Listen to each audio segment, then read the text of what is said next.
Sir, ನಾನು ಕೃಷಿ ವಿಭಾಗದಿಂದ ಕರೆ ಮಾಡ್ತಾ ಇದ್ದೀನಿ. ಕಿಸಾನ್ ಯೋಜನೆಯಲ್ಲಿ ನಿಮ್ಮ ಖಾತೆಯ ವಿವರಗಳು ಇನ್ನೂ ಅಪ್ಡೇಟ್ ಆಗಿಲ್ಲ. ಹೀಗಾಗಿ 12,000 ರೂಪಾಯಿಯ ನಿಮ್ಮ ಸಬ್ಸಿಡಿ ಮೊತ್ತ ನಮ್ ಬಳಿ ಉಳ್ಕೊಂಡಿದೆ. ಹಾಗಾದ್ರೆ ಖಾತೆಯನ್ನು ಅಪ್ಡೇಟ್ ಮಾಡಲು ನಾನೇನ್ ಮಾಡ್ಬೇಕು?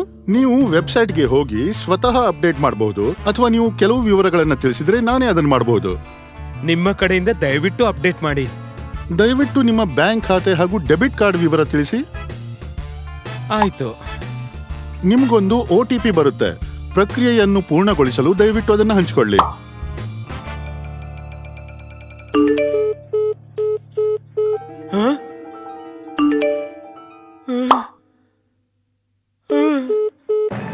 ಅಯ್ಯೋ, ಮೋಸ ಹೋಗ್ಬಿಟ್ಟೆ ನಾನು.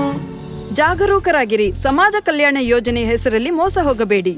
ಮಾಡಬೇಕಾದದ್ದು: ಸಬ್ಸಿಡಿ ಪಡೆಯಲು ಯಾವುದೇ ಹಣ ಪಾವತಿಸುವ ಮೊದಲು ನಿಮ್ಮ ಗ್ರಾಮ ಪಂಚಾಯಿತಿ ಅಥವಾ ತಹಶೀಲ್ದಾರರ ಆಫೀಸಿನಿಂದ ಸರ್ಕಾರದ ಯಾವುದೇ ಯೋಜನೆಯ ಸಂಪೂರ್ಣ ವಿವರಗಳನ್ನು ದೃಢೀಕರಿಸಿಕೊಳ್ಳಿ. ಘಟನೆಯನ್ನು ಸಮೀಪದ ಸೈಬರ್ ಅಪರಾಧ ಪೊಲೀಸ್ ಸ್ಟೇಷನ್ ಹಾಗೂ ರಾಷ್ಟ್ರೀಯ ಸೈಬರ್ ಅಪರಾಧ ರಿಪೋರ್ಟಿಂಗ್ ಪೋರ್ಟಲ್ cybercrime.gov.in ನಲ್ಲಿ ವರದಿ ಮಾಡಿ. ಮಾಡಬಾರದ್ದು: ಕಾಲ್ಗಳ ಮುಖೇನ ಸಬ್ಸಿಡಿ ಪ್ರಾಪ್ತವಾಗುವ ವಿಷಯದ ಯಾವುದೇ ಸೂಚನೆಗಳನ್ನು ನಂಬಬೇಡಿ. ಅರ್ಹ ಫಲಾನುಭವಿಗಳ ಮಾಹಿತಿ ಮೊದಲಿನಿಂದಲೇ ರಾಜ್ಯ ಸರ್ಕಾರದ ಬಳಿ ಉಪಲಬ್ಧವಿರುತ್ತದೆ. ನೀವು ನಿಮ್ಮ ಜಿಲ್ಲೆ ಅಥವಾ ಗ್ರಾಮ ಪಂಚಾಯಿತಿಯ ಜನಸೇವಾ ಕೇಂದ್ರದಲ್ಲಿ ನೋಂದಾವಣೆ ಮಾಡಿಕೊಂಡ ನಂತರ ಸರ್ಕಾರ ನಿಮಗೆ ಪ್ರಯೋಜನಗಳನ್ನು ಒದಗಿಸುವುದು. ಯಾರೊಂದಿಗೂ ನಿಮ್ಮ OTPಯನ್ನು ಹಂಚಿಕೊಳ್ಳಬೇಡಿ.